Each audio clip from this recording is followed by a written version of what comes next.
Tournée de prise de contact du président de la Chambre de commerce et d'industrie de Côte d'Ivoire.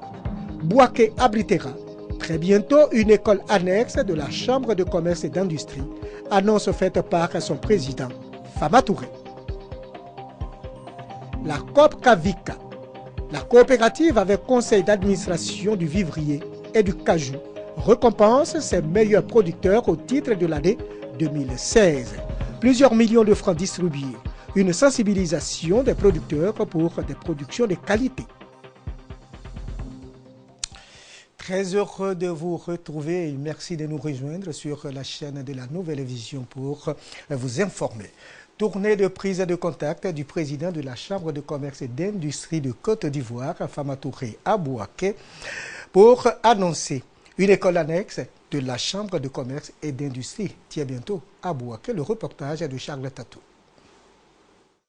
Bouaké, deuxième plus grande ville de Côte d'Ivoire. Plus de 600 entreprises implantées sur son sol lui permettent d'occuper le 3e rang des villes contributrices à formation du produit intérieur brut national. Ville carrefour vers les pays de l'Hinterland avec un fort potentiel de développement économique. Elle a droit à une attention particulière de la part de la Chambre de commerce et d'industrie de Côte d'Ivoire. Surtout que la ville a été secouée récemment par des événements pas fameux pour les opérateurs économiques. La tournée du nouveau président de cette institution répond donc à ce souci. Pour Touré Fama, le but réel est de communiquer sa vision, celle d'une chambre de commerce et d'industrie plus dynamique et véritablement orientée vers la promotion des entreprises. Il a d'abord rencontré les autorités administratives et politiques de la ville qui apprécient son initiative. Il a le désir de créer, dès la rentrée prochaine, une annexe de l'école de la Chambre de commerce et d'industrie d'Abidjan à Bouaké. Des demandes officielles m'ont été adressées pour avoir des terrains. C'est une excellente nouvelle. Les commerçants du marché de gros ont beaucoup de problèmes. Les banquiers ne connaissant pas nos activités ont du mal à nous financer. Nous souhaitons quand même être mis en relation avec d'autres marchés de gros. Visite du marché de gros et échange avec les commerçants du lieu ont aussi marqué sa tournée de prise de contact. Avec la confiance que le chef de l'État a à travers le monde, que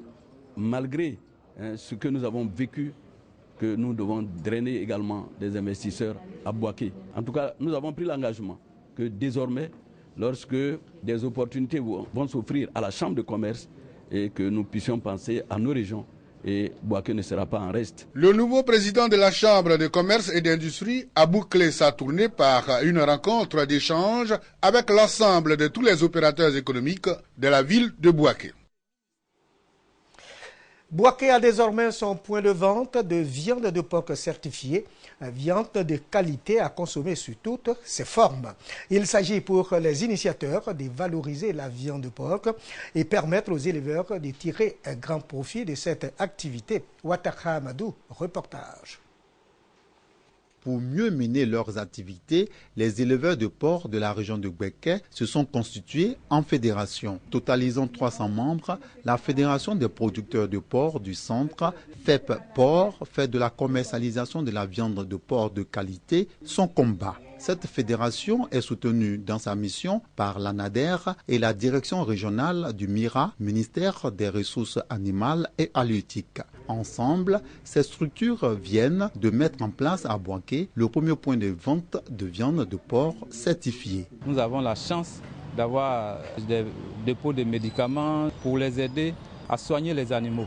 Avec ce site, nos éleveurs sont assurés que des acheteurs qui peuvent venir de Yamoussoukro, même d'Abidjan, pour venir s'approvisionner ici. On veut que les abattages clandestins cessent. Ça peut entraîner des maladies. Ici, c'est la viande saine qui a été inspectée par les agents vétérinaires. C'est une action du PAFACI, projet d'appui à la relance des filières agricoles en Côte d'Ivoire, exécuté par le Fonds interprofessionnel pour le conseil et la recherche agricole, FICA. Financé à hauteur de plus de 10 millions de francs CFA, ce point de vente s'inscrit dans le cadre du programme de consolidation des engagements des endettements C2D. Pour les bénéficiaires, c'est une opportunité de relance pour la filière porcine. Ici, vous trouverez la viande fraîche, vous trouverez la viande cuite, de la viande grillée, De la viande braisée, pourquoi pas. La production de la viande de porc de qualité à Boaké est estimée à 150 tonnes par mois. Cette production pourrait être doublée avec ces nouvelles activités de la Fédération des producteurs de porc du centre. Journée mondiale de l'Internet plus sûr, c'est aujourd'hui. L'objectif 2017 de cette journée est triple, à savoir la compréhension des enjeux de l'Internet, le fonctionnement des réseaux sociaux, l'importance des données, l'interpellation des jeunes internautes et de leurs familles sur les droits, les devoirs et les responsabilités des internautes en ligne reste bien entendu une priorité absolue. Nos enfants et nos adolescents ne maîtrisent pas toujours les règles de base sur Internet et les mettent facilement en danger dans leur utilisation des réseaux sociaux, messageries, sites de jeux et autres sites marchands. La COP Kavika, qui est la coopérative avec conseil d'administration du vivrier et du cajou, vient de récompenser ses meilleurs producteurs au titre de la campagne 2016. Ce sont plus de 10 millions de francs qui ont été distribués, des récompenses pour des productions de qualité, nous dit notre reporter Ouattara Abadou.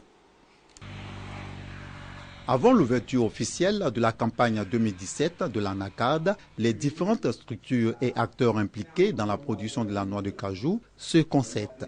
Ces structures multiplient les rencontres. À Boaké, la coopérative avec conseil d'administration du vivrier et du cajou, COP Kavika, met à profit cette énième assemblée pour faire comprendre aux producteurs l'importance de produire de la noix de cajou de qualité. Cela en respectant les règles en vigueur du Conseil du coton et de l'ANACAD. Au lieu de 48 à automne, on se retrouve à 47 à automne. Donc la qualité de la Côte d'Ivoire n'est pas du tout bonne. Il y a donc un effort véritable à faire. Parce que même quand on fait la communication du prix, on dit produit bien séché et bien trié, ne comportant aucun corps étranger. Pour encourager les producteurs, 5 meilleurs d'entre eux ont reçu des récompenses. Plus de 10 millions de francs CFA leur ont été distribués. Des actions qui visent aussi le bien-être des producteurs. Parvenir à aider les parents, les producteurs à scolariser leurs enfants. Et nous prévoyons la réhabilitation d'un centre de santé ou pourquoi pas la construction d'une école de 3 classes. En 2016, la COP Kavika a investi plus de 4 milliards de francs CFA dans ces différentes activités. Cette coopérative agricole avait produit environ 8000 tonnes de noix de cajou. Avec ses 4000 membres, la COP Kavika compte doubler sa production cette année.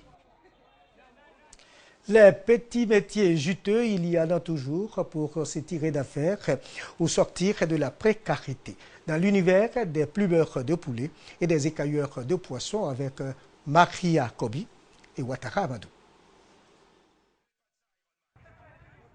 Fuyant l'oisivité et tous ses vices, ils sont nombreux à Boaké, ces jeunes, qui exercent plusieurs petits métiers. Grand marché de Boaké, Isiaka est plumeur de poulet depuis 5 ans. Non loin de là, au marché de poissons, Adama est écailleur. Des activités nées du commerce de volailles et de poissons. Mais pour ces jeunes, le choix du métier s'impose à eux. Il n'y a pas le sous-métier, et puis il n'y a pas de travail au pays, ça cause ça. Nous, on se défend ici, c'est mieux d'aller voler. Les petits jetons qu'on gagne, on s'en prend pour aller faire nos besoins avec. Ce n'était pas mon souhait, mais comme c'est le travail là, on a décidé de le faire avec. Notre travail, on a bien organisé. Et on égorge les poulets, maintenant, bon, il y a les barriques, le premier barrique qui est là, on met dedans, quand ça finit de trembler, maintenant on met dans l'eau chaude. Après ça, maintenant on nettoie, on met ça sur la table, on nettoie en plus. Après ça aussi, on lave pour emballer, pour donner aux clients. S'ils veulent, on découpe, s'ils ne veulent pas, on découpe aussi. Les prix des prestations qu'ils offrent à la population varient en fonction de la quantité de poulets et de poissons. Une chose est sûre, ces métiers sont de véritables activités génératrices de revenus. Les poulets qui viennent en groupe là, tels que les 100 poulets, on fait ça 50-50. Maintenant les poulets en détail, on fait ça 1 à 100 francs. Je gagne ma vie dedans quand même. 300, 400 poulets par jour. Je me débrouille pas mal, hein, comme je gagne un peu à manger et puis je gagne un peu à faire mes besoins un peu là. Donc par la grâce de Dieu, je remercie le Dieu pour ça. Maniant le couteau ou la machette, certes avec dextérité, ces jeunes sont constamment confrontés à des dangers dans l'exercice de leurs activités. À chaque fois, même machette nous blesse ici. Souvent, poisson peut nous piquer aussi. Macharon, les piquants des macherons, c'est très dangereux. Bon, à chaque semaine aussi, on s'en fait piquer de tétanos. La clientèle, composée en majorité d'hommes, préfère avoir recours à ces jeunes gens. Des clients toujours satisfaits des prestations proposées.